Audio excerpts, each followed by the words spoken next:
Olá para você que vive o mundo das startups, está no ar mais um Remessa Talks, uma produção da Remessa Online, principal plataforma brasileira de transferências internacionais, a parceira das startups e dos investidores nas operações de aporte de capitais. Comigo está o nosso convidado Igor Piquet, executivo da Endeavor, responsável pelos fundos de investimento dessa organização internacional de apoio ao empreendedorismo, com atuação em 35 países. A Endeavor reúne founders, os fundadores de empresas, que têm aí nas suas mãos companhias que geram que têm alto crescimento e que geram alto impacto, né?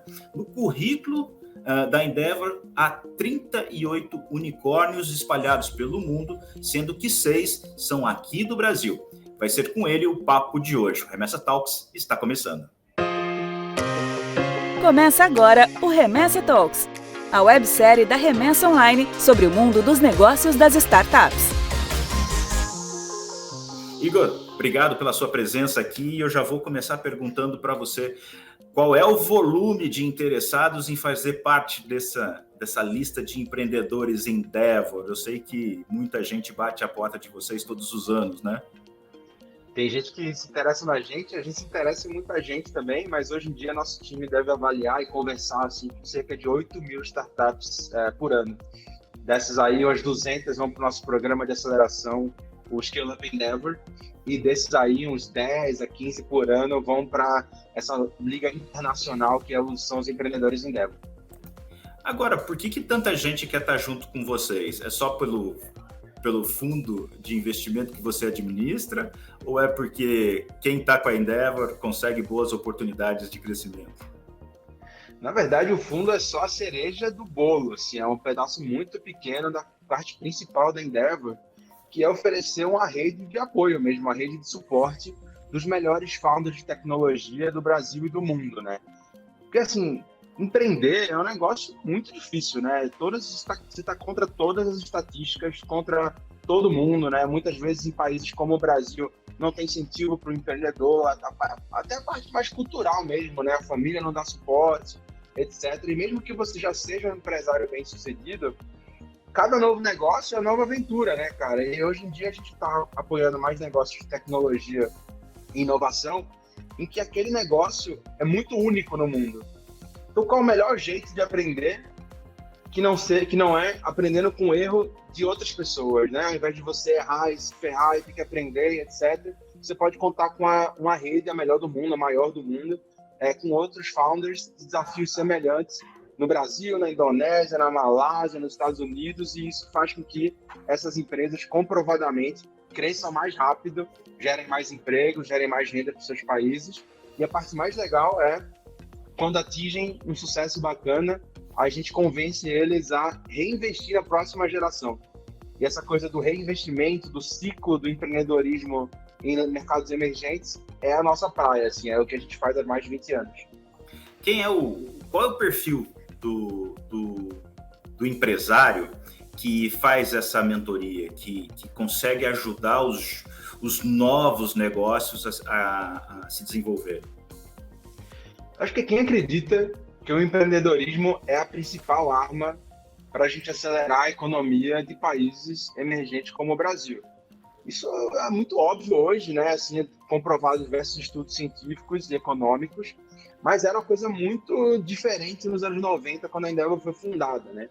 A própria ideia de que o empreendedorismo, se você olhar para as principais nações mais desenvolvidas do mundo, você vai encontrar um ecossistema de empreendedorismo extremamente maduro, extremamente fértil, próspero, e diferente do que muita gente pensa, esse tipo de ecossistema não é egoísta no sentido de poucos empresários que dominam aquele controle e aquele poder. É muito diferente. Se você olha para lugares como Tel Aviv, Vale do Silício, Singapura, hoje em dia, Nova York, ele é mais horizontal.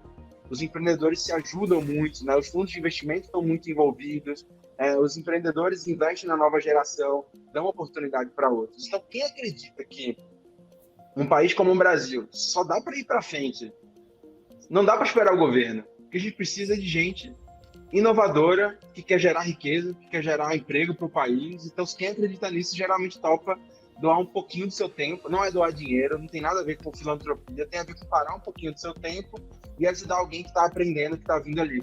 Então, quando você é ajudado, e foi o que a gente faz na Endeavor há mais de 20 anos, é muito mais propenso de que você ajude alguém no futuro. E essa é toda a ideia da Endeavor, né? Quem é ajudado hoje tem 10 vezes mais chance de investir, mentorar ou inspirar uma nova geração. A gente acredita que se a gente fizer isso mais algumas vezes aqui no Brasil, a gente já está caminhando para um ecossistema muito mais desenvolvido, a gente acha que pode ir muito mais longe. E esse ecossistema hoje é formado por quais tipos de empresas ou empresas que atuam em quais áreas de negócio? A gente sabe que existem alguns segmentos no Brasil que são bastante fortes, né? Principalmente o segmento das fintechs, mas o que mais tem nesse portfólio de vocês aí de novos negócios que geram impacto com grande possibilidade de crescimento? Olha, cara, tem de tudo, viu? Vou te contar que meu dia assim, é falando com um empreendedor de assim, bioclonagem de mudas tropicais, a mineração. Quando eu falo mineração, não é de Bitcoin, é mineração mesmo de pedra, e também software e também criptomoedas no mesmo dia. Porque a gente não acredita que existe um setor a ser escolhido. A gente acredita que o empreendedorismo de alto impacto é uma coisa mais conceitual que permeia todos os setores da economia. À medida que a internet e as tecnologias vão tendo cada vez mais penetração em setores diferentes, isso fica ainda maior, tá? Então, por que eu estou falando de internet? Porque foi a grande mudança, o computador pessoal, a internet, o smartphone, foi a grande mudança que permitiu que gente que está começando agora, gente jovem, como que a gente vê por aí, possa começar um negócio como Google, Amazon, Facebook, Netflix, na garagem de casa. Né? Você não precisa mais daquela coisa daquele empresário super experiente, né? Com certa idade, e etc. Então, assim, você precisa de tecnologia, inovação, de um bom time, de uma boa ideia. Isso está mudando. Então, a gente não olha para setores, mas é claro que alguns são mais quentes que outros, como você falou, fintech 2021 hoje, fintech é o que a gente mais vê aí bombando, né? Assim, super quente. Você pensa numa startup, a gente logo vem na cabeça assim, essa visão que você falou da garagem, né? Quer dizer, um grupo de jovens empreendedores que tiveram uma ideia, muitas vezes ainda sentado numa cadeira na faculdade, e que vão para frente do computador programar alguma coisa e criar algo novo. Mas agora você começou a falar de mineração e mineração de verdade. Como é que você tem uma startup mineradora? Qual que é a inovação que você consegue em fazer um buraco para extrair mineral? Simplificando muito, né? Não, mas tem em todo lugar. A gente acredita muito que a inovação ela acabou sendo atrelada a computadores e internet. Naturalmente, né? Foi a grande mudança tecnológica da nossa era, né? Então não dá para não atrelar. Mas a verdade é que a inovação ela é só um jeito melhor de fazer alguma coisa de um jeito sustentável comparado aos seus concorrentes. Então, existe também inovação em modelos de negócio, existe inovação em canais de distribuição. Então, o que a gente está buscando é um diferencial competitivo sustentável. Tá? É claro que a internet, blockchain, smartphones, etc., são ferramentas que permitem que as empresas de hoje consigam escalar muito mais rápido do que a época que não existia internet. Então, o que a gente precisa estar de olho é qual é a tecnologia que vai destravar novos modelos de negócio. Essa é a coisa mais importante, sabe? Porque se você parar para pensar, todas as maiores empresas de software do mundo, geralmente, se você olhar na história delas, elas não criaram a tecnologia, né? Não foi a Amazon que inventou o e-commerce, mas foi a capacidade de consolidar tecnologias inovadoras no modelo de negócio sustentável e escalável. Então, acho que essa é a principal coisa, esse mito de que a inovação é aquele momento eureka, né? Alguém assim naquela garagem misturando as porções da maior explode, né? É mais chato do que isso, mas é mais consistente também, que eu misturo tecnologias inovadoras atuais e destravo através de novos modelos de negócio. Agora, é bem legal o conceito, mas ele é um pouquinho difícil de entender. Você consegue puxar um exemplo de uma empresa que está assim, totalmente fora desse universo que a gente imagina, que é o universo das startups, e contar para a gente o que eles fazem e como eles inovam?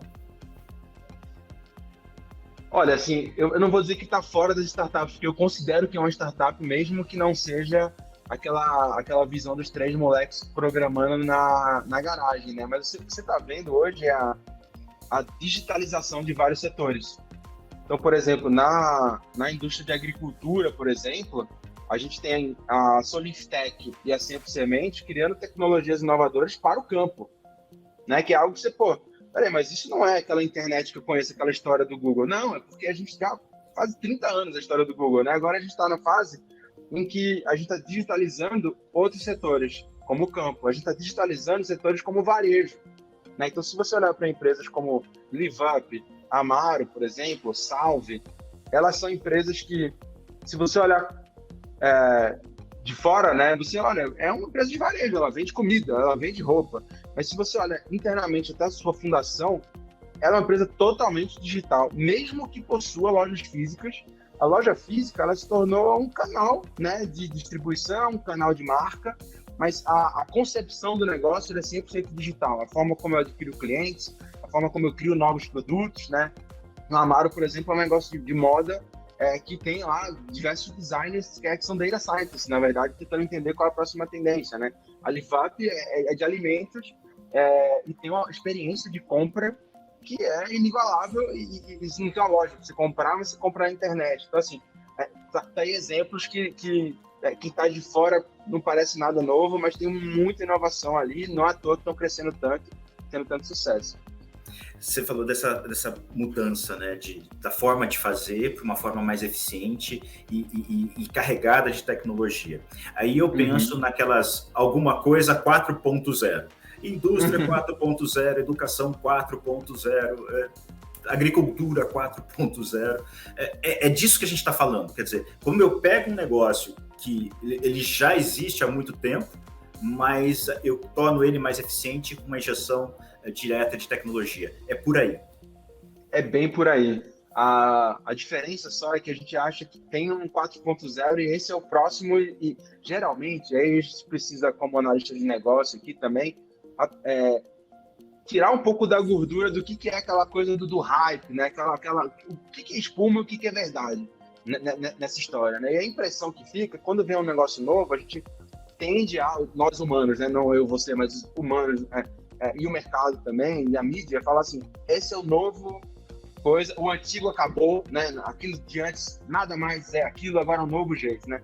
Se você para pensar, todos os modelos de negócio das maiores empresas são relativamente antigos, né? Ou conhecidos, usando tecnologia para entregar um valor para aquele usuário, né? E aí você fala assim, poxa, mas essas startups, então, mas elas estão perdendo dinheiro? Muitas delas, elas não dão lucro nos primeiros anos, mas elas estão adquirindo clientes e aumentando seu engajamento nos usuários para depois capturar um valor maior. Então, é legal estar nesse mercado há muito tempo e começar a cortar um pouco do que é espuma e ver que, olha, negócios são negócios, né? Uma empresa continua sendo um grupo de pessoas que resolve um problema de um grupo ainda maior de pessoas, né? Entregando valor e capturando valor, né? A questão é que vamos mudando essas tecnologias. Então, essa coisa do 4.0 certamente está vindo aí, mas a gente está pensando aqui no que vai ser o 5.0, o 9.5, o 10. Porque nunca acaba, né? E o que vem por aí, né?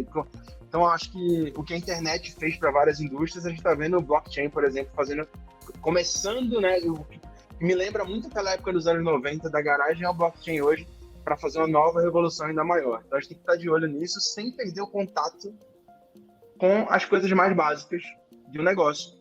Cuidar bem do cliente, montar bem um time, né? Expandir do jeito certo, de forma ética. Isso não muda, né? Então, isso que é interessante. E esses empresários que buscam em vocês o apoio, eles passam aí por um vestibular, aí, um processo de seleção gigantesco. Eu queria que você dissesse para mim o que é olhar, o que vocês olham exatamente em cada um desses empresários que chegam com uma ideia e dizem assim, esse cara é o cara que a gente vai apoiar porque esse negócio dele é o que vai fazer a diferença. Como é que vocês conseguem fazer essa mineração, já que a gente falou de minerar, como é que vocês conseguem aí extrair a pedra preciosa do monte de pedra? É difícil mesmo, viu? E assim, não tem uma fórmula secreta, é muito difícil. O que a gente está buscando é negócios que vão ser tão grandes que vão ser inevitáveis no futuro, ao ponto de gerar muito emprego, muita riqueza. E por fim, acho que diferente de outros fundos, porque nós não somos um fundo, mas a gente olha parecido, né, para o potencial do negócio, é se os founders por trás, né, o empreendedor ou a empreendedora, está disposta a give back para o ecossistema, ou seja, está disposta a pegar tudo que foi ajudado e ajudar a outra geração. Essa é uma coisa mais específica nossa. Porque o que a gente quer? Grandes exemplos. Eu preciso de grandes exemplos para mostrar que o estudante hoje de Recife, que é de onde eu sou, que tem pouquíssimos exemplos de sucesso, posso olhar para aquela pessoa e falar, caramba, se essa pessoa conseguiu, eu também consigo. E essa pessoa ela não conseguiu passar na perna em ninguém ou fazendo do jeito errado. Fez do jeito certo, muita ralação, mas fez. Como que ela conseguiu, né? Então a gente quer criar esse sistema, esse ciclo infinito de multiplicação de sucesso. Né? Alguém que atinge sucesso multiplica depois, né?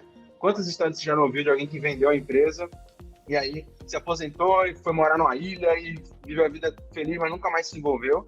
A gente gosta dos empreendedores inquietos, né? Aqueles inovadores que mesmo depois de atingirem um certo sucesso, reinvestem na próxima geração. Mas para responder a tua pergunta, que é quais são os elementos do negócio, para que se torne uma empresa muito grande, ela precisa ter um mercado bilionário, né? A gente está falando aqui de negócios que podem chegar a valer mais de $1 bilhão no futuro. É claro que elas não exibem isso agora, elas são pequenininhas. Então o que a gente brinca é, eu não tô falando com empresas pequenas, eu tô falando com empresas grandes enquanto estão pequenas. No momento elas estão pequenas, mas ali por trás tem um sonho, tem uma ideia, tem um mercado tão grande que ali a gente vê o grande potencial. E aí você pode olhar para o tamanho do mercado, o nível de tecnologia, de inovação, de diferencial competitivo daquela tecnologia, a equipe, quem está por trás, né? Quem são os fundadores e fundadoras? Essas pessoas, elas têm as skills necessárias para levar isso para frente, né? Então, esses são alguns dos elementos aí dentre uma série enorme de critérios e que os empreendedores e empreendedoras são convidados a participar da Endeavor em diferentes fases e começam um namoro ali, etc., até no final, depois ser selecionado num painel que é internacional, inclusive. O pessoal das startups deve estar pensando assim, que skills são esses e será que eu tenho? Você consegue dar uma dica? Olha, a gente quer ver... Empreendedor é interessante, porque você ser uma CEO de uma startup, se fosse a primeira, é engraçado, porque você é CEO de uma empresa de 20 pessoas, é sua primeira vez, né? E cada vez está sempre crescendo, então 25, 50 pessoas, depois 600, que é onde a gente está acostumado a trabalhar. Aquela empresa é a maior empresa que você já geriu na vida. Cada dia, todo dia você chega no escritório, abre a porta e essa empresa é um pouco maior do que ontem. Então, a gente sabe que a gente não tem expectativa de que a pessoa esteja 100% pronta. O que a gente está procurando é um negócio chamado Growth Mindset, né? Que é uma mentalidade, um jeito de pensar de crescimento. Significa que a fundadora por trás de startup de tecnologia vai precisar crescer mais rápido do que a empresa. No âmbito profissional mesmo, né? O fundador e a fundadora de um negócio desse, ele é metade empreendedor, criativo, corajoso, inovador, e metade CEO, né? Então tem uma parte de gestão mesmo, gestão de pessoas, gestão financeira. Então, esse equilíbrio é muito difícil de encontrar e a gente não espera que a pessoa já chegue pronta, né? Mas que esteja aberta a aprender. Então esse modelo mental do aprendizado é uma das principais coisas que a gente olha. E é por isso que a Endeavor é uma rede de apoio, de troca e de mentoria, em que eu não vou dizer o que você fazer. Eu preciso que você se interesse em conhecer as pessoas mais brilhantes do mundo, que você faça boas perguntas e que tire dessas respostas caminhos para o teu negócio. Mas eu não vou te dizer exatamente o que fazer, então aqui não é um curso, né? Você não vai sair daqui com um diploma da Endeavor. Você tem uma caixa de ferramentas. Então a gente procura um pouco mais esse tipo de coisa. É claro que empreendedores e empreendedoras que já fizeram grandes empresas acabam tendo alguns pontinhos a mais porque já passaram por isso e naturalmente tem um pouco mais de experiência, né? Inclusive do que não fazer, né? A gente gosta de falha. Diferente do mundo corporativo, que você espera que a pessoa esteja sempre acertando, no empreendedorismo a gente sabe que o tempo todo você falhando, tá? A estatística é toda contra você. tá? Mais de 90% das startups que começam falham nos primeiros 2 anos. Então, eu acho que parte de nós, de todos os fundos e de todo o ecossistema, de entender que falha faz parte. Pelo contrário, a gente começa a valorizar a falha do jeito certo. Não é que tem que falhar, por favor, quebre. Não. É o seguinte, quando você enfrentou uma falha, como você reagiu? É isso. Então, quando a gente fala que o mundo das startups gosta de falha, não está dizendo que gosta de perder. Não. Sabemos que vamos perder em algum momento. Portanto, como que é você quando você perde? Você é aquele que chora, esperneia e vai para casa chorando, ou você é aquele que senta a bunda para estudar, para entender por que você errou e amanhã você vai ser melhor? Então, a gente procura esse tipo de pessoa, tá mais ligado à atitude do que diploma. É o exemplo da aviação, né? Quanto mais o tempo passa e mais erros acontecem nos processos, principalmente aqueles que levam a acidentes, mais a indústria aprende e mais segurança você tem para frente. Então você usa mais ou menos essa mesma lógica. O erro não é um problema, o erro é a oportunidade de aprender. E isso é muito claro na cabeça desses jovens. Estou falando jovens empreendedores, mas não necessariamente são jovens de idade, né? Talvez sejam jovens nessa nova empreitada, né? É mais ou menos por aí, né? É exatamente isso. Uhum. Agora, você trouxe uma outra questão, que você falou do ser empreendedor é metade mão na massa, criei o produto e realizo, e a outra metade é CEO. Nem todo mundo nasce para ser CEO. Você tem que ter um estofo, né, na sua formação, na sua personalidade, para poder ser efetivamente o cara que vai liderar uma empresa e que vocês escolhem justamente aquelas que têm potencial para ser muito grandes. Não é fácil você ter isso. Você não aprende isso na faculdade. Como é que vocês conseguem, então, identificar essas pessoas que têm essa capacidade não só de criativa e operacional, mas de levar o negócio adiante? E quais são as possibilidades de você criar essa mentalidade para que mais gente se forme pensando assim? Eu acho que tem empreendedor que não nasceu para CEO e tem CEO que não nasceu para ser empreendedor também. Tudo bem, né? E também não por isso a gente acredita muito que dá para se formar assim, tá? Então acho que tem esse pouco do mito de que o empreendedorismo ou a gestão, né, é algo meio que herdado, um talento. É um talento sim, mas ele pode ser aperfeiçoado, ele pode ser desenvolvido, tá? Não é à toa que dentro dessa toda a rede que a gente oferece, tem uma série de parcerias com faculdades como Harvard, Stanford, MIT, que são oportunidades para esses empreendedores pararem 2-3 dias da sua operação, pegarem o avião, irem para Boston e descerem em Harvard para aprender com outros empreendedores técnicas de gestão, tá? Então, eu acho que criou-se um certo mito, né, que eu acho até perigoso agora em 2021 no Brasil, que é falar, não, para empreender e crescer, basta ter uma boa ideia, né? Só ter uma boa ideia, e aí você vai e acredite muito nos seus sonhos. Essa mensagem é muito perigosa, tá? Acho que, claro que você tem que acreditar nos seus sonhos, tem que ser resiliente, mas para montar um negócio, uma empresa, né, a partir dos 100 pessoas, 200, 300, você vai precisar de técnicas de gestão. Quer você desenvolva você mesmo, ou você contrate boas pessoas, ou até traga novos sócios, né? E aí entra também a figura dos fundos de investimento, ajudando um pouco a trazer governança para essa companhia. Chega uma hora que essa startup não é mais você chega no escritório, você não conhece mais as pessoas que estavam lá. Você está acostumado a chegar, né, e ver todo mundo que você mesmo contratou, você sabe o nome de todo mundo, você sabe o nome da mãe, você sabe o que gosta. De repente você chega, o escritório tem 100 pessoas. E tem gente que você nunca viu. De repente você chega, o escritório está com 500 pessoas, né? A gente tem empresas aqui no portfólio que já chegaram a contratar 200 pessoas por mês. Então, se você é daquele empreendedor que, não, eu só gosto, eu assino todos os cheques, eu falo com todo mundo e tal, você vai precisar aprender, a ser CEO de um negócio grande, 2, contratar gente que replique a sua metodologia, o seu pensamento, para que você se multiplique na camada de gestão. E aí tem um negócio super difícil que é montar equipes de C-levels. Tá? São pessoas extremamente capacitadas, super caras também de trazer. Muitas você vai ter que trazer como sócio, né? Você dar um pedaço da empresa.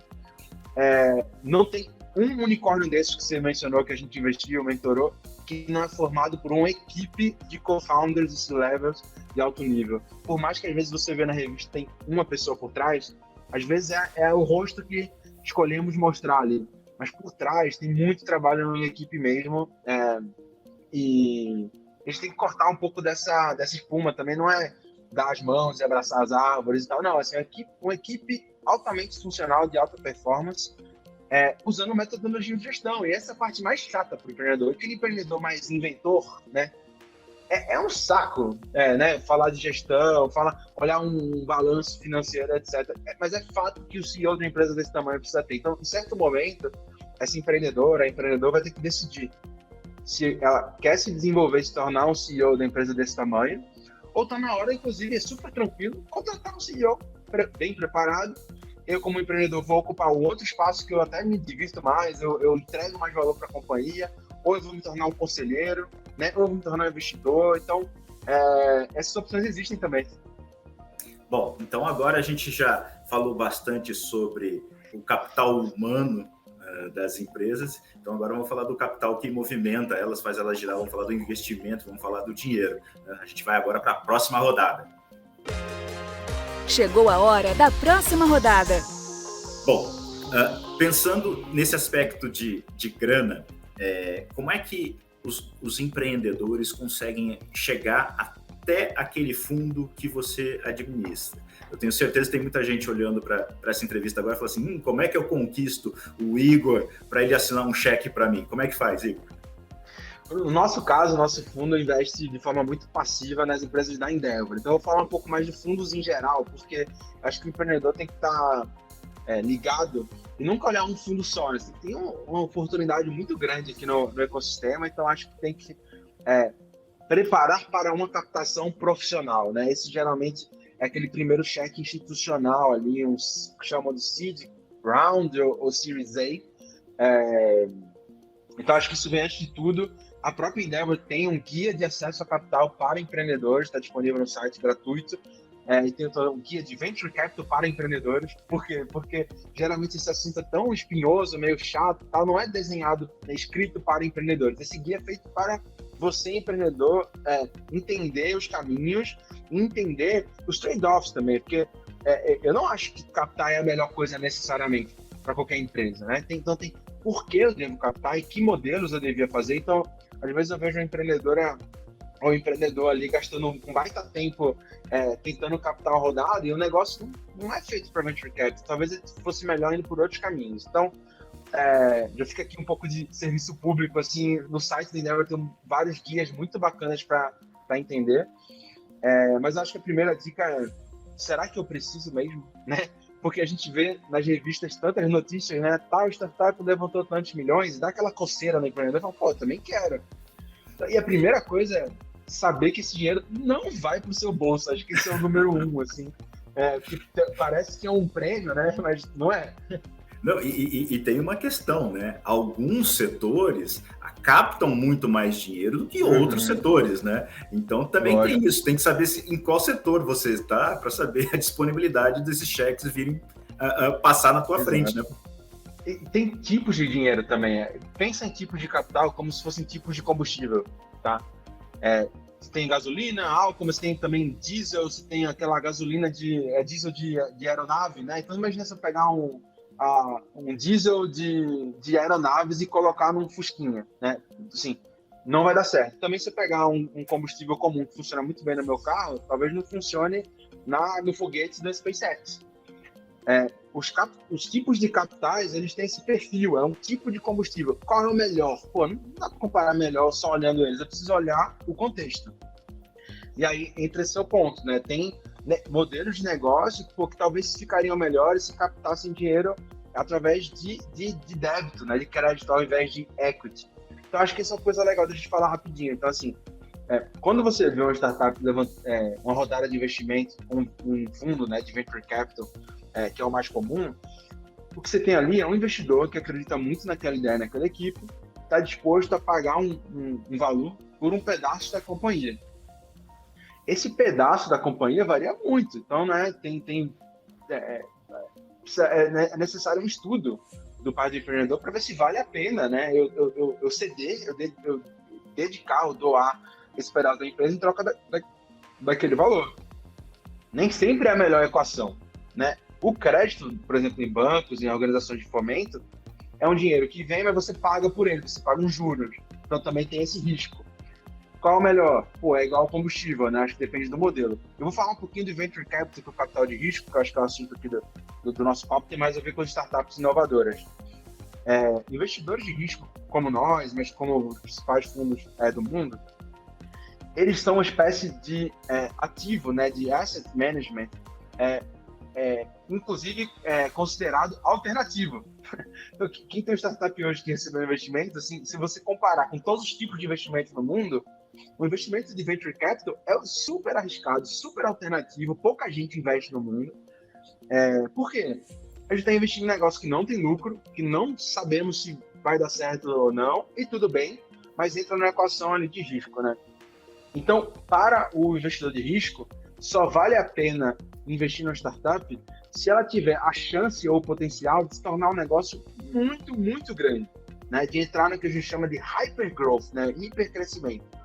Não vale a pena para o investidor de risco investir num negócio que seja pequeno, lucrativo, artesanal, apesar de isso ser uma boa estratégia, tá? Então, assim, eu acho que o empreendedor tem que pensar o que eu quero para minha vida, o que eu quero para esse meu negócio. Se você quer um negócio, por exemplo, um negócio mais tradicional, como um restaurante, uma padaria, etc., que é lucrativo, bom e local, outros tipos de capital são mais adequados, né? Se você está criando algo realmente muito inovador, com potencial de ser bilionário, né, isso atrai mais os investidores, porque é uma simples equação ali de risco-retorno, tá? Então, assim, uma vez que você entra nesse caminho, não tem mais volta. Acho que isso é um negócio interessante. Então não dá para eu captar a primeira rodada e pensar, não, sabe de uma coisa? Eu prefiro que ele fique menorzinho, lucrativo aqui, e eu tiro um bom dinheiro. Não dá, porque uma vez que você entrou, agora você já colocou o combustível da nave, agora ela tem que sair da estratosfera. Então, e você entra em acordo com os fundos de que você vai buscar esse hypergrowth. Então, Você fez uma comparação que eu acho que é muito boa, a gente pode trazer isso até para uma metáfora para deixar isso mais claro. Ou seja, você escolheu ser um foguete, você abasteceu o seu foguete com combustível de foguete. Aí Exato. Você deu a ignição, o combustível começou a queimar, você está subindo. No meio do caminho, você fala assim, cara, eu não quero um foguete, eu quero um avião. Esquece, meu amigo. Você só tem dois caminhos, ou você entra em órbita ou você explode. É mais ou menos Exato. Isso, né?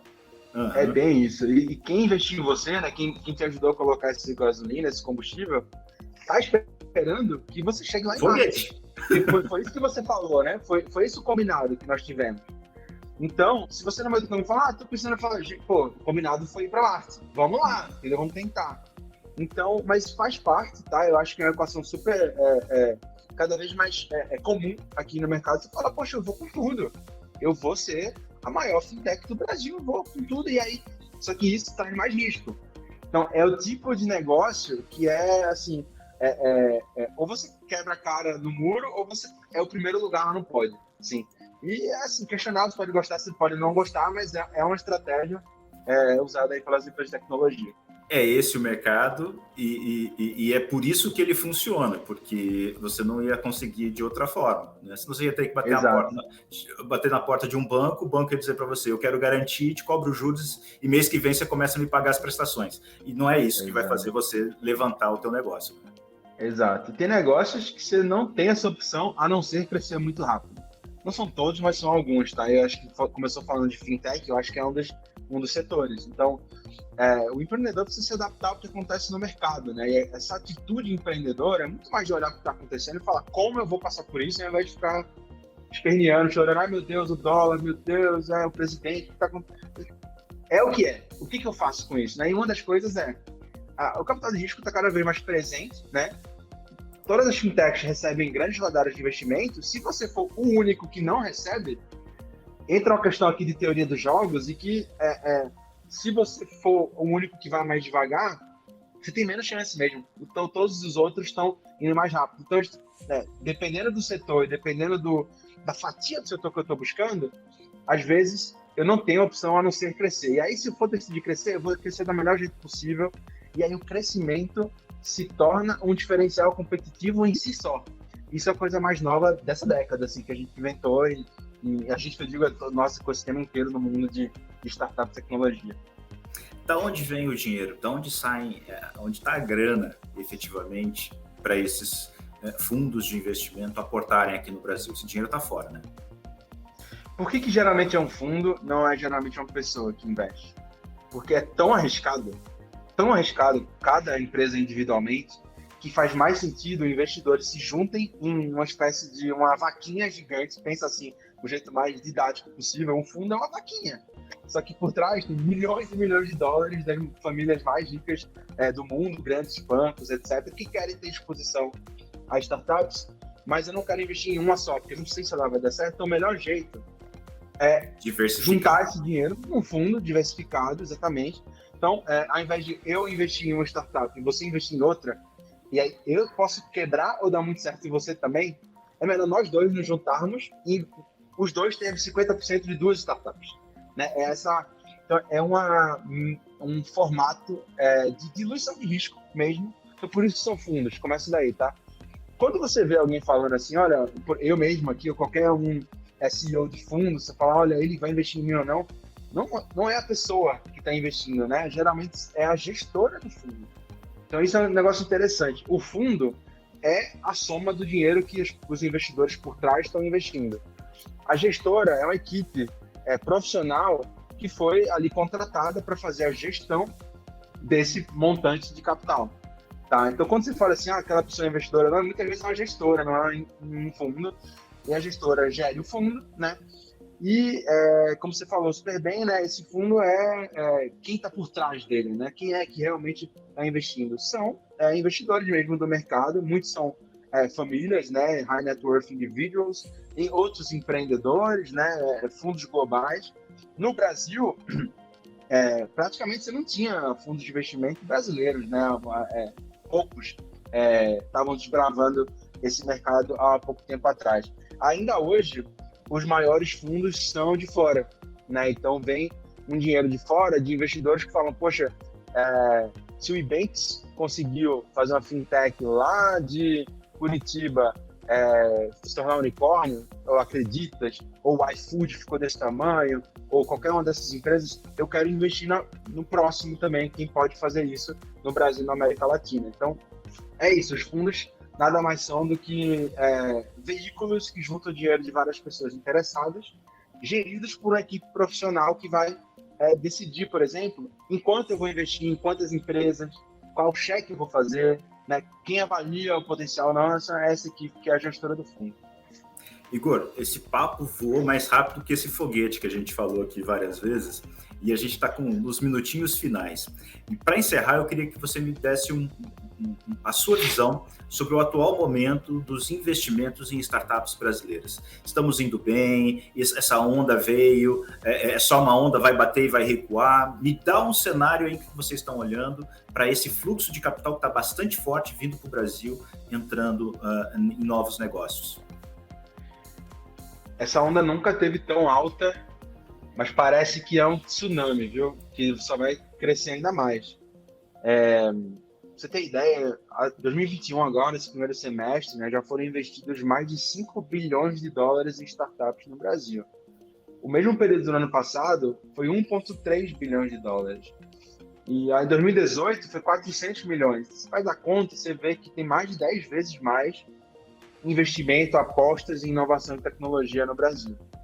Quando você olha esse dado, você também pode pensar, caramba, se está tão grande, então está no pico, a tendência é talvez cair, né, já que está tão alto. A gente não vê assim, tá? Olhando para todos os fundos do mundo inteiro, China, Estados Unidos, Europa, e todos os novos fundos que estão sendo montados, e as alocações de capital em todos os mercados do mundo, o que você tem são ciclos em que a tecnologia vai digitalizando setores. A gente nem começou a coçar o começo de todos os mercados que ainda vão ser disruptados, tá? Se eu virasse para você há 10 anos atrás e falasse que eu estou investindo num negócio que vai ser um novo banco, você ia rir da minha cara, provavelmente.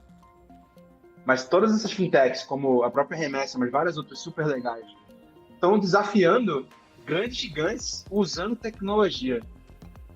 Isso aqui é só o começo, né? Imagina essa tecnologia entrando em mercados como está acontecendo agora, de real estate, imobiliária, agricultura e novas tecnologias. Então, o computador pessoal foi uma das primeiras revoluções. A segunda foi a internet. A terceira é o smartphone com GPS, que permitiu marketplaces como Uber, por exemplo, Airbnb, chegarem na gente. Então, quais são as próximas tecnologias que vão cada vez mais deixando os mercados mais eficientes, mais transparentes e melhores para o consumidor? É infinito, né, para frente. Fora, a gente está acostumado a uma inovação computacional, vamos dizer assim, né? E o que a gente está vendo são tecnologias destravando setores que antes inimaginados, por exemplo, edição genética. Então, a biotecnologia vem com tudo. Enquanto, ao mesmo tempo, a gente está financiando expedições espaciais, cara. Então, como é que a gente está falando de mineração, para fechar aqui, como é que a gente vai minerar outro tipo de minério num asteroide? Né? Então, tem equipes hoje trabalhando em SpaceX do futuro. Então, assim, o investimento em reinvestimento em inovação não para, só cresce. A questão é qual é a próxima tecnologia que vai destravar esses novos modelos de negócio. Legal. Espero que algumas delas estejam na cabeça daqueles que estão assistindo essa entrevista aqui, ouvindo essa entrevista, e que isso aconteça de preferência aqui no Brasil e muito em breve, tomara mesmo. Igor, quero te agradecer demais pela sua participação aqui, agradecer a presença da Endeavor, né, dentro do Remessa Talks. Vocês fazem um trabalho fantástico e super importante, porque não é só permitir o desenvolvimento de novas empresas, é criar realmente uma rede que faça essa roda girar e que novos empreendedores venham com novos negócios. Isso é fantástico mesmo. Muito obrigado, viu? Muito obrigado mesmo. Obrigado, o prazer foi meu.